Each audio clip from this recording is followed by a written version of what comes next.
Hello everybody and welcome to your Friday edition of the Blood Red podcast, brought to you by the Liverpool Echo. I'm your host Theo Squires, and joining me today we have our LFC correspondent, both home and away, Paul Gorst. Gorsty, you're currently at home, as in you're in Liverpool, but you will have a lot of travelling over the next few weeks, so I'm assuming you're just enjoying being at home before trips to London, Turkey, London. It's going to be a busy few days for you, isn't it? It is, and it tends to be busy around this time of year, doesn't it, for Liverpool supporters making the trips. I remember one in 2019, I think, 4 successive away games, and it was MK Dons, Sheffield United, Napoli and Chelsea, all in a space of about 8 to 9 days, and that was a particularly long one. But this one's pretty similar, isn't it? Crystal Palace, Galatasaray, and then Chelsea again. So, yes, we are on the move, as we say, on the march with Arne Slot's Reds, but they are winning games, so I suppose ultimately that is keeping fans happy on their travels. But yeah, a lot of mileage on the clock over the next week. For those of you who are watching along, listening along, the eagle-eyed viewers and the listening equivalent, we are a remote pod only today, I'm afraid. Gorsty and I are both at Echo HQ, but alas, no producer Ian. Rumour has it he's still sulking over last weekend's Merseyside derby defeat for his beloved Everton, and he's also enjoying one of his many, many holidays. But fortunately, thanks to our NordVPN subscriptions, we know our connection is safe and it's protected for today's pod, so we can still bring it to you. And you can have a nice, safe and protected connection too, thanks to our dear sponsors. To get the best discount off your NordVPN plan, go to nordvpn.com/bloodred. Our link will also give you 4 extra months on the 2-year plan. There's no risk with Nord's 30-day money-back guarantee. As always, the link is in the podcast episode description box. Now, with it being remote, we're unfortunately not live on YouTube or Facebook today, so we can't really answer your questions. I don't think I've had any, and unless Gorsty wants to pipe up, he's not had any either. But I will be brave. You can email me if you want to send your questions in. theo.squires@reachplc.com. So yeah, get them in. We tend to record these podcasts Monday and Friday, so anything you send in, we'll address them whenever we get down to do these shows. You can also message any of us on social media. I believe we've got it all covered between us: Facebook, Twitter, Instagram, Threads, Blue Sky, YouTube, TikTok. We're a very sociable bunch, so get your messages in, get your questions in, and we will pick up with them at some point whenever you send them in, whenever we're recording. But we'll move on because we've got plenty to get through in today's pod. Obviously, Liverpool, they beat Southampton on Tuesday night, and we could really chew the fat over that game. But a lot of it overlaps with the big talking points from today's press conference. So if you want a more detailed debrief on the Saints win, I did a post-match podcast recorded live from Anfield on Friday. That's available on YouTube and wherever you listen to your audio podcast. It's roughly 30 minutes long. So if you're still flying high on Tuesday's win in the best cup competition in the world, that is the pod for you. We want to look ahead a bit more towards Crystal Palace and the big talking points, and there is an overlap. We'll start with the big injury news, and that's Giovanni Leoni. Gorst, he was brilliant on his debut against Southampton before that disaster struck. Arne Slot's now confirmed he's looking at a year on the sidelines. He's torn his ACL. It's a bitter blow for him. What is your feeling here after this? How was Arne Slot feeling? Obviously, we know Giovanni's not taking it particularly well. He's only 18, isn't he? It's a bitter blow for him. Yeah, hugely disappointing news for him because he looked the part, didn't he? You know, it's difficult to make any sweeping judgments after 81 minutes against the Championship team when Liverpool were dominating the ball and stuff. But everything he did, he seemed to do with minimum fuss, didn't he? You know, we read the danger early on. He looked cool and confident in possession and looked every inch, you know, the promising young defender, which he is. You know, the reason Liverpool have brought him in for, you know, relatively decent fee, isn't it? 26 million initially from Parma. So cruel blow for him. Absolutely gutted for him because this would have been a really good competition for him to build up his senior experience. You know, he's on the cusp of international stardom at the moment, isn't he? Having been called up to the Italy squad for the September international break. So yeah, gutted for him really.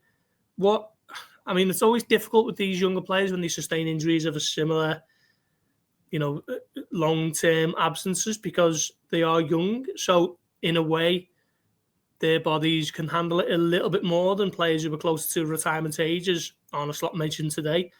But the mental side of things is probably more difficult because, he's probably waking up Wednesday morning thinking that his world's caved in and this is the end for him. And of course, that is not the case, but it's difficult to see the wood from the trees, I'd guess, when you are only 18 and you suffer such a serious injury as this. I remember Harvey Elliott suffering something, what was it, an ankle break at Leeds in 2021. And I remember asking Jurgen Klopp about it a couple of months later, saying, how's he handled it? Because physically, it's probably good that he's still only, I think he was maybe 18, 19 at the time. But from a mental point of view, it's maybe harder for these younger players to deal with it. And, we said, fortunately, Harvey was an old soul, so he was able to be mature about it and accept that the next few months are going to be difficult on the road to recovery, but there will be light at the end of the tunnel. And look at the way his career has gone on to flourish ever since. So, players like Virgil van Dijk and Joe Gomez, who've suffered similar injuries in recent years, these are going to be good sounding boards for Leoni now, I think, in terms of the road to recovery, all the rehab that he's going to have to put in and stuff like that. So, yeah, it's going to be a long way back for him, but I think, he's showed enough to suggest that there is a big future in there for him. And when he comes back, Liverpool will be waiting for him with open arms, and, we can really kickstart his Liverpool career whenever that may be, maybe next summer now. But, terrible luck for him, but he's only young, and, there will be, more happier days to come, I'm sure.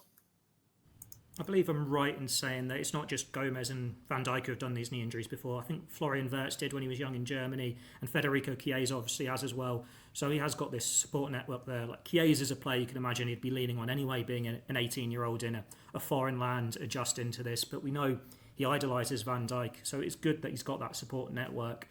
But yeah, it makes it a bit of a dilemma for Liverpool going forward, because there was always that question mark about the centre-back options. They go and bring a fourth one in, and now they've lost him after one game.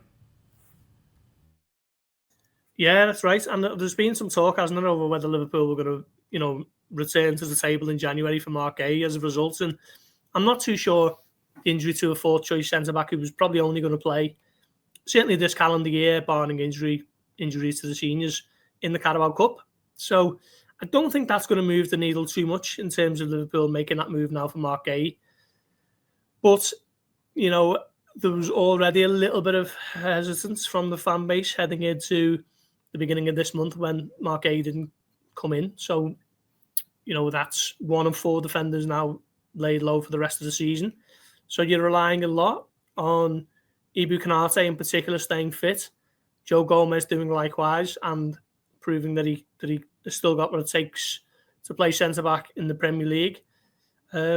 Liverpool's partnership as a first choice one is I'd say them and Arsenal are certainly 1 and 2, aren't they, in terms of their centre back pairings. But if there is an issue for Konate, then that's a lot of responsibility heaved onto Joe Gomez's shoulders. So yeah, it's not ideal for Liverpool, the Leoni injury, but at the same time, it wouldn't be panic stations for me at the moment. I've seen a couple of people suggest that Mark Gay was always more important than Alexander Eisak if it was one or the other in late August for the transfer window. But for me, I don't agree with that at all. I think Liverpool needed Alexander Eisak. They only had Hugo Ekitike as the other centre forward in the squad. So yeah, Eisak was far more important to me than Mark Gay.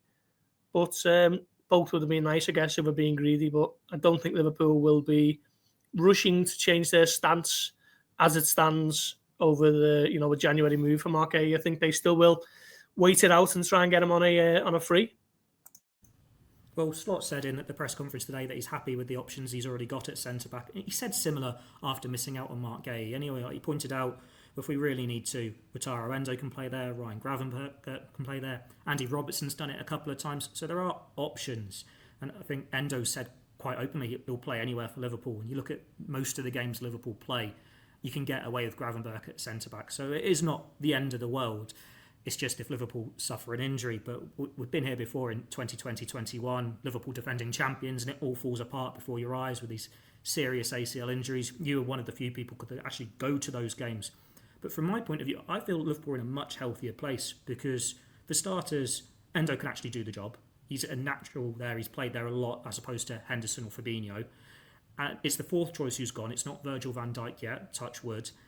And Liverpool's squad just seems healthier. They've got the fans behind them as well in the games. It's not as much of a crisis as the flashbacks might have us fear. Oh, yeah, undoubtedly. You look at that season and Van Dijk gets injured in the Merseyside derby. I think it was mid-October, but the season started a bit later, so maybe a similar, time of the season as Leoni's injury. Joe Gomez gets injured on England duty in the November, I think it was, and then Joel Matip gets injured in late January, and Liverpool have no senior centre-backs, and the decision to allow Dejan Lovren to leave really comes back to haunt Liverpool, and you end up with Ozanka back on loan and Ben Davies, who never kicks a ball for the club. So I can see why there may be some flashbacks to that particular scenario, but I don't think it's anything as severe at the moment. And I guess if it does shape up in that way, then Liverpool do have the, insurance policy, if you like, of knowing that Mark Gay will be in the final few months of his contract, and he's already agreed to join Liverpool. So, will anything have changed in his thinking when it comes to the new year? I'm sure he'd still jump at the opportunity to move to Anfield. But at the moment, I don't think it's quite the panic stations that some have tried to suggest on social media. But it is, a cruel blow to Leoni, who looked, like I say, small sample size, but he really looked like a player with a big future. One knock-on effect from Leoni getting injured is Liverpool can make a change to the Champions League squad now, so that means a reprieve for Federico Chiesa. Man of the match performance from him on Tuesday night. He gets both assists. He was brilliant, wasn't he? We both spoke to him in the mix zone after the game. He came across really well. It's a chance for him now to push on to what has been a good start to the season. Yeah. I mean, he's benefited from a couple of pieces of good fortune this week, really, and that Ekitique being foolish enough to get himself sent off when he was already on a booking. He obviously removes his shirt, gets a second yellow from Thomas Bramall, and is now suspended for tomorrow at Crystal Palace. So Chiesa will naturally fill the void there because he wasn't in the squad, was he, for Everton? So Chiesa comes in there. Maybe he'll get 20 minutes to show what he can do because Alexander Eisak cannot play 90 minutes at the moment at a Premier League level intensity. So, Chiesa, little stroke of fortune there for him.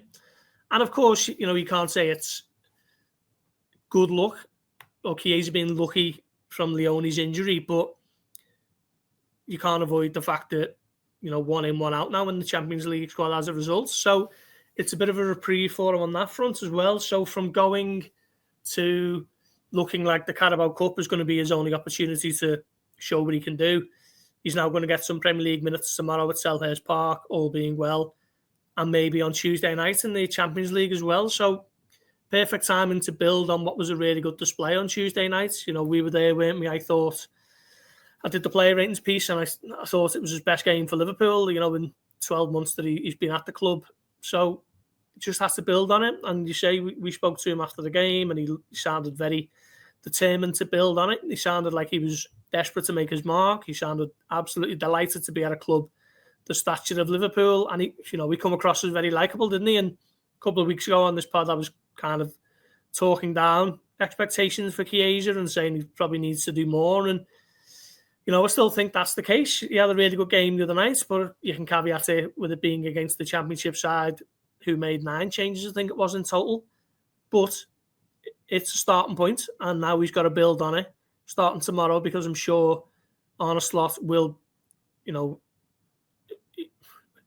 have to turn to him, won't he? Because Isak's not capable of playing the full 90. So, we will get another opportunity tomorrow, and then that's when he's got to really grasp the nettle, because it's not going to be sort of 8, 9, 10 minutes at the end with Liverpool needing the goal. It's probably going to be 20, 25 minutes. So it's up to him now to build on it. And, he was certainly talking a good game on Tuesday that he'll be able to do it. What struck me about him so far this season is he is actually making a bit of an impact despite that limited game time. Like, we see him get the goal against Bournemouth. He plays a big role in that Newcastle winner for Ngumoha. He has a chance when he comes on against Burnley. We obviously see the 2 assists against Southampton in midweek. Like, it's a player that it hasn't quite happened for him at Liverpool, but when he is coming on, 9 times out of 10, he is doing things in the final third. Like, he has a number of shots against Southampton as well. Arne Slot praised his work rate, saying he was the one getting on the ball, making things happen. Something's obviously not quite 100% there behind the scenes in terms of, it's not a question of, could Chiesa start and we'll manage Eisak a bit more carefully. But he has made himself this squad option And we've seen the players like Divock Origi or Takumi Minamino really embrace that in the past. So it could be, better late than never, time for him to really kickstart his Liverpool career. Yeah, exactly that. I was looking a few minutes ago before we come on, and I remember him making his debut against Bournemouth at Anfield, and I knew it was around about this time of year, and I think it was the 21st of September. So you're looking on a little over a year now since he made his Premier League debut. And that was an encouraging sort of 20-minute cameo, wasn't it? If you remember that game, I seem to remember a sort of dipping volley that he hit early on. It was a bit of a statement of intent, but hasn't really worked out for him as a result. I was in Leipzig last year when Slot was basically saying the intensity of training was a bit too much for him, and he come in having not had a pre-season schedule with Juventus, and obviously he's had his injury troubles as well over the years. So, yeah, it feels like now is as good a time as any to really show what he can do. He's clearly a cult hero. The fans love him. Fans love his work rate. They love his seeming, enthusiasm just for being at the club. He's got one of the catchiest tunes in recent memory as well, which he spoke about, didn't he, and said that he enjoys hearing that, and it's time for him to give something back to the fans properly rather than just being a bit of a cult figure. So, yeah, he's making all the right noises. It was a good performance from him on Tuesday, and with the opportunities that have come his way and that will come his way now over the next week or so, he's got to show up and deliver. So, yeah, not necessarily saying now or never for Chiesa, but it definitely feels like this is his best opportunity to really come in from the cold and, show why there was such talk about him when he joined, about him, maybe if Liverpool can get him back to the form he was at a few years ago, then they will have a real player on the hands. So, yeah, good luck to him for a big week ahead. Now, one of the reasons why he has had these opportunities in the Premier League so far this season is because it took Liverpool until deadline day to get Alexander Eisak in. Well, this weekend we know Ekitique is suspended. I know you've touched on it briefly, but it was very stupid from him, wasn't it? He's on a yellow card and then he goes and celebrates like that. I thought Arne Slot's handled it really well, both at the post-match press conference on the day and then the pre-match press conference today. But he hit the nail on the head when he was pointing out it's Southampton in the League Cup. If you do it in the Champions League final, you can understand getting carried away. But come on now, Chiesa's put it on a plate for you. But he's a young lad, he'll learn. It's a stupid mistake, but it's one he won't make again. It is one he won't make again, yes. Yeah. I mean, when you've got Jeremy Frimpong, who's like the class clown of the squad, who's hugely popular for his laid back sort of affable personality, when he's admonishing you for what you've done, you've probably done something really wrong. And I thought that picture of him just sort of looking in disbelief at Ekitike was one of the best pictures of the night on Tuesday. And there's an image of him walking off, and Slot's looking at him like staring a hole right through him, and there's people behind him in the crowd who just can't believe what they've seen. And bulging on Slot's head as well, weren't there? Yeah, just a foolish mistake, wasn't it? And that's all it was. I don't think there's any need to rake him over the coals too much, because I remember his predecessor, Darwin Núñez, headbutting Joachim Andersen on his Premier League debut, and Liverpool fans, still supported him to the last days of his Liverpool career. So, yeah, silly mistake. Let's hope it doesn't, have too much of a detrimental impact at Selhurst Park tomorrow. But he'll learn from it, and I'm sure he won't do it again. But also as well, does he really need to be taking off his shirt and showing it to the crowd in the Messi manner? I think Messi did that when he scored a hat-trick against Real Madrid. Ekitike doing it when he gets a late winner against Southampton in the Carabao Cup probably doesn't have the same resonance, does it? So, yeah, wait until your goal means a little bit more, and then you can take your shirt off and show the crowd who you are. But I think Liverpool supporters know exactly who he is, don't they? Top scorer this season. I think he's probably got a little bit carried away from that immediate connection with the fans because he's so young, because we know already how much he loves that chant. He's hearing it every game. It's easy for a player to maybe get a little bit carried away. He's had a great start to the season. He knows they've just gone and spent a British record on Alexander Eisak. And he's like, hello, I'm still here. I'm still scoring goals. I'm doing the business. No one expected him to start this well. And I don't want to say it's gone to his head a bit, but you can see why he's riding on the emotions a little bit. It's just, you've got to hope that he doesn't lose his place now from it long term, because he's going to start against Galatasaray. You can't have Eisak going again. But then Arne Slot's going to have a massive decision against Chelsea. Say Eisak scores against Palace, Ekitike comes back and scores against Galatasaray. Then they're both in position to really compete for this place, because Slot's already said, Eisak after the international break, that's when Liverpool can unleash him. Yeah, exactly that. And he's been superb, Ekitike, hasn't he? Every time he plays, he looks dangerous, he looks inventive, he's strong, he's powerful, he's got loads of skill to his game, great touch. He looks like the complete package, really. And what a player Liverpool have got on the hands there. And it did feel a little bit like, don't forget about me, that celebration on Tuesday nights, because of all the talk with Eisak and the money that they paid for him and the fact that he scores. But there's absolutely nothing wrong with Liverpool having two top-class frontmen at all. Don't really see the need to pit them against each other. And Arne Slot will take a horses for courses approach. And if one's on the bench, the other one can deliver on the pitch and vice versa. So, yeah, I think Liverpool are in a really good position there. And you are right about Eisak basically stepping up his, he's currently having his pre-season schedule, isn't he? So, yeah, I mean, Slot might be forced to deviate from that tomorrow just because Ekitike is not there. But when you pay that kind of money for a player like that, you want to make sure that all the boxes are being ticked. You don't want to put them at risk of any unnecessary muscle injury too early, because that obviously has a knock-on effect for all of the plans you've got for a player who cost the King's ransom. So that comes back to where we were talking about Chiesa coming in and maybe making his mark. But yeah, it was foolish from Ekitike. You will learn from it. But I think next week at Chelsea and Tuesday night against Galatasaray, he will be back in the squads and probably might even start both. Slot today, he essentially confirmed Isak's going to start, didn't he? Because he said Chiesa can be on the bench with Ekitike suspended.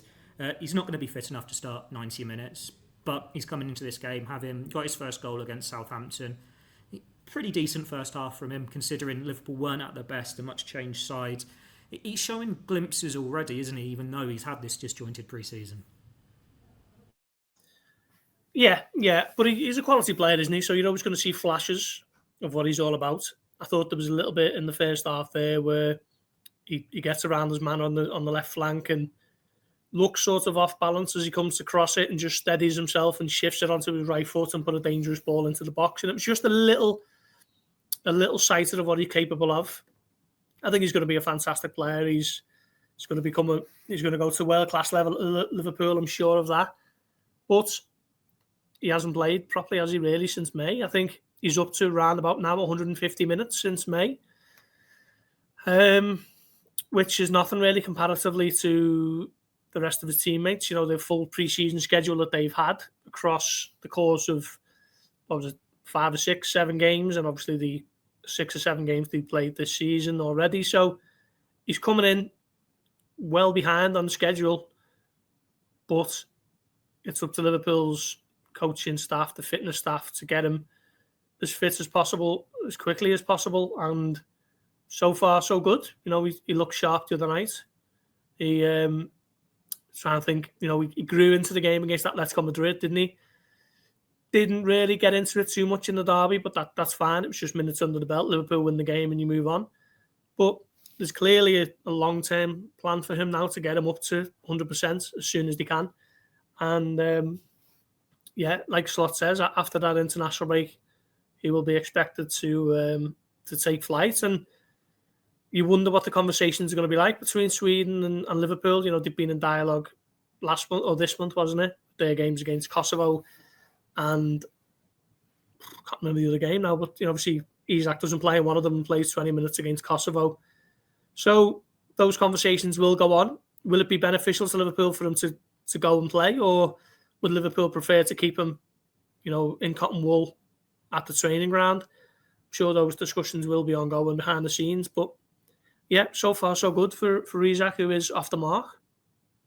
I've got the Sweden fixtures up now. That they were away in the last break for both games at Slovenia and Kosovo.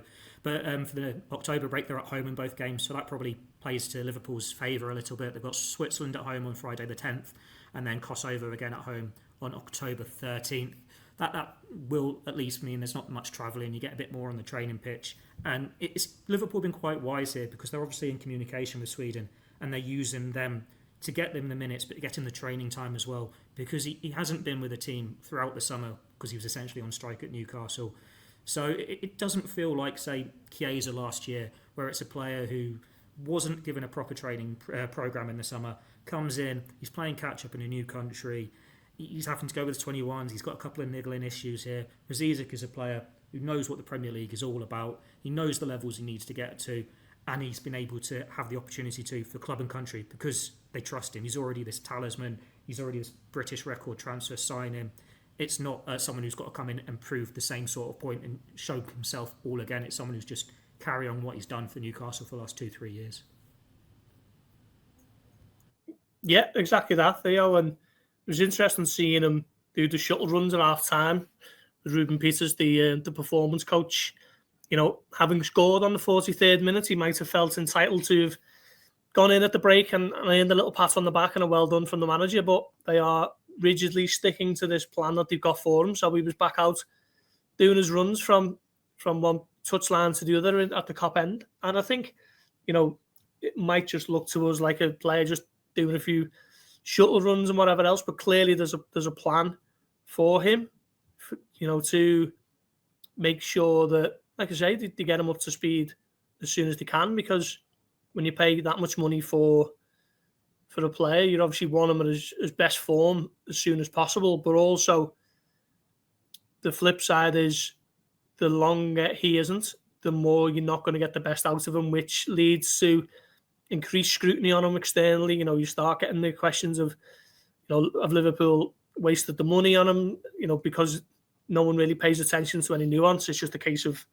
you know, it's high-profile transfer. Let's debate it and let's shout it down if we can. So, you know, it's quite important actually for me anyway that he's off the mark. You know, that monkey's off the back straight away. They haven't really got to worry about that anymore, and he can just go and continue to build up his fitness and like you say, you know, those games with Sweden against Kosovo and who was the one you mentioned? Switzerland. I mean, yeah, so they're going to be important coming up. So yeah, you know, we'll see what he's like on the other side of that break. And yeah, Liverpool have got a world-class striker on their hands, absolutely certain of it. One other bit of news this week, Rio Ngumoha signed his first professional contract. That got confirmed yesterday. We knew it was coming because all these younger players, they can't sign it until they're 17 years old, but it's usually agreed quite a bit in advance. That's now done. You wrote the story yesterday. Good to see him tied down. What can you tell us about it?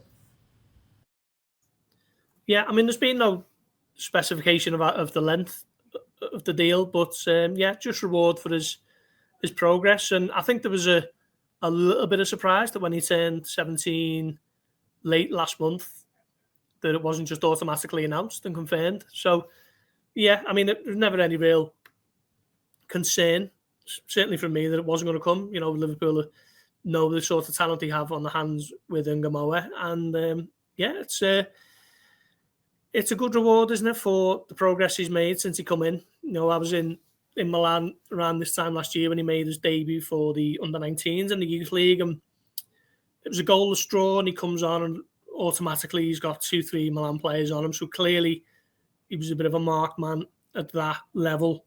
So to see him now be a first team, you know, not regular, but, you know, he is a member of the first team squad already, isn't he? Within 12 months, having become the youngest player of all time to score for Liverpool, was it 16 years and 361 days against Newcastle? It shows you the level of excitement and hype that he came into the club with is not without foundation, and you don't want to hype him up too much. He's got a long way to go, but it's encouraging, it's exciting, and I can see why supporters are always excited to see him. But I thought Slot was good today when he said the key thing is at a club like this, for the likes of Rio Ngumoha, is there's players who are better than you. So you're not 17, signing pro terms, and you're automatically the best player in the squad. You know, he can learn from Cody Gakpo, Mo Salah, certainly, and, you know, even Federico Chiesa and whoever else is in the forward departments, maybe not necessarily playing styles are similar with Eisak or Ekitique, but just how they conduct themselves professionally day to day, how they go about training, how they prepare, how they recover, all this sort of stuff can only be a good thing for him. And I just think he's going to be an incredibly exciting player for the next few years. So, yeah, Liverpool got him tied down, and let's hope he just continues developing in the manner that he has over the last 12 months.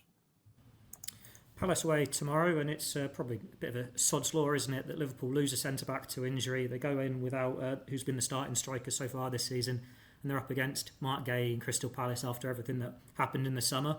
They've been a side that have caused Arne Slot's Liverpool trouble in the past. Obviously won the Community Shield, deservedly so, draw on the last day of the season at Anfield, and it was a narrow 1-0 win at Selhurst Park about 11 months ago, wasn't it, when Diogo Jota gets that early winner there. It's going to be another tough day for Liverpool. They've done really well since Oliver Glasner took over as manager there. Yeah, I think Slot mentioned it, didn't he? They're unbeaten in 17 games. Obviously, the FA Cup holders won the Community Shield on penalties. And Glasner's a top coach. You know what he did at Eintracht Frankfurt. Did he get them the Europa League final? Did he win the Europa League? He certainly got them the final. But yeah, you can see why he is thought of as one of the best coaches around at the moment. He's done a great job. Haven't spent a whole lot of money, I don't think, Crystal Palace, so he's largely got the same squad that he had last season, but has made them very hard to beat. And in front of the home crowd, I mean, Liverpool have got a great record at Selhurst Park. It's always sort of held up as a bit of a bogey team for them, but they've pretty much won every game for years at Selhurst Park, apart from maybe one in 20. Obviously, the famous 3-3, but maybe they lost another one later that year under Brendan Rodgers. But generally, they've been really good there. But having said that, they are difficult to beat, aren't they? They are unbeaten this season. Them and Liverpool are the only teams who haven't lost. But I like it when Slot sort of suggested that, they're a good team, but so are we. So I don't think Liverpool needs to be going there with any trepidation or fear. Just got to go there, play the natural game, and see if it's enough. But yeah, it'll be a tough one. They always are. Liverpool haven't made it easy at all this season, have they? But I imagine it will be the same again tomorrow. But if they get big 3 points, then it's huge. Liverpool do have Palace again in a few weeks' time in that League Cup fourth round. After that draw was confirmed on Wednesday night. We'll pick our teams now. Obviously, Arne Slot made 11 changes against Southampton. You'd imagine he's going to revert to more of the familiar 11 here, but there are a couple of decisions to make, no doubt partly because Ekitique is suspended. We'll start with the back five. Alisson returns in goal. I'd imagine the two centre-backs, Konate and Van Dijk, return, but there's decisions to make at full-back on both sides. Yeah, I think it'll be 2 in, 2 out. I think Conor Bradley and Milos Kerkez will come in. Frimpong and Robertson will depart. I didn't think Frimpong was great the other night, to be fair. Didn't do anything majorly wrong, but just couldn't really seem to build up a head of speed. And I thought Conor Bradley was quite good when he come on. And yeah, Kerkez did well against Everton, I think. So yeah, that would be my choice. Yeah, I agree with them. Robertson, I thought, did well in midweek, but we saw the same thing at the start of last season, though predominantly on the left-hand side, where Slot used these early Champions League games and the midweek games to rotate between the two. When you know you've got Galatasaray on Tuesday night, it makes sense to hold Frimpong and Robertson back for that. Maybe that one's a clear-cut decision. Quite different in midfield, where Curtis Jones is back from injury now, McAllister's building up speed, Silvert's dropped to the bench against Everton, but he'll be pushing for a recall, having not been used against Southampton. Szoboszlai, Gravenberch's in the form of his life. Who on earth do you choose in this engine room? Yeah, this is a big call, isn't it, for Slot? And I mean, if they're going to be any headaches for the manager, you want them to be over which 3 of your 5 informed midfielders do you pick. Yeah, I forgot about Jones, to be fair. I thought Jones played well the other night as well. Szoboszlai, you can't really drop at the moment. He's been one of the players of the season. Gravenberch is just one of the first names on the team sheet. McAllister is brilliant, but I still think he's waiting to get up to full speed, having had a bit of a truncated pre-season. And Florian Wirtz, you're just still waiting for him to light the blue touch paper on you. So, yeah, it's tough. I'm going to stick with the midfield. Started against Everton. I'm going to put Florian Wirtz on the bench, maybe as an option. in the forward areas later on, and Curtis can come on for one of the midfield three. See, I'm stuck in two minds here, because I think the fact that he didn't even make the bench against Southampton, which would have been a good chance to get him minutes, would suggest that you recall him and start him for this one. But it's at that stage of the season in his Liverpool career where the Champions League nights are probably better for him, where it's a bit more protection from the referees, where it's not quite as intense. Though granted, they are going to Istanbul. But then no reason why Wirtz couldn't start both those games. So if Wirtz does get the nod, I'd take out McAllister, because she's still managing him carefully after missing such a long period, which goes under the radar somewhat, seeing as it was the close season. But that was a long-term absence for him. But it's good that Arne Slot's got so many options.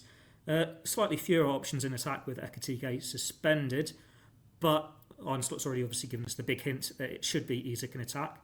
I'd imagine it's going to be the same forwards on either side, and Salah and Cody Gakpo, but any temptation there to bring Chiesa in, or maybe even go, if you don't start Eisak, box midfield and just start them all. We saw it like Man City away last season, didn't we? Yeah, that's a good point. That is a good point. I didn't think of that. Maybe, it's a bit of a tool to use away from home, isn't it? Where you have maybe Szoboszlai and it'll be Wirtz for this one as the most advanced, to sort of pick and choose when to occupy the centre-backs or when to make the late runs. Yeah, that you've thrown a little spanner in the works there. That's a good point. Maybe he does that.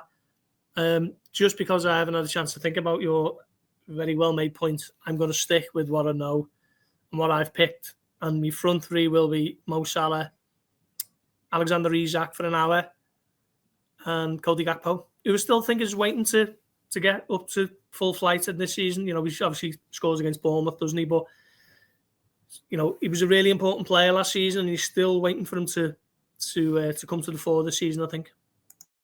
I need him to come to the fore because he's in my fantasy teams. He starts the season so well with a goal and a couple of assists against Newcastle, and I've had nothing from him since. So from a personal point of view, it's time for Cody Gakpo to step up.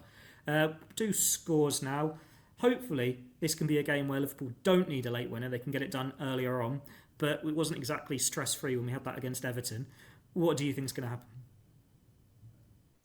Yeah, occasionally I do like to predict that Liverpool won't win, just because I don't want to sound like Mark Lawrenson with, remember the BBC predictions, and he basically predicted Liverpool to go 4 seasons in a row as invincibles or whatever it was. So, yeah, I think it's going to be tough, and I'm going to go with a 1-1 draw, actually. I'll go 2-1 Liverpool, just to bring a bit of positivity. They're not quite there defensively yet. They're conceding goals. But when you've got a £125 million striker up front, surely you can get his Premier League goal on his full league debut for the club. That's all we've got time for today. As I've already said, unfortunately, we're not live, so we've not had any questions come in. But do get them sent over to me on email or social media, and we'll address them next time we're filming one of these. No Gorst on Monday, as he'll be flying to Turkey for the pre-match press conference ahead of the Galatasaray game, and I believe no producer Ian either. Doyley is back though, so we should have the manpower to do a pod, just not quite sure what form it will fall in yet, if it will be another remote one or not. So just keep your eye on the channels, and we will be with you at some point, I'm sure, to look ahead to Galatasaray. Thanks to Gorsty for joining me, and thanks to all you guys at home for tuning in. Until next time, goodbye.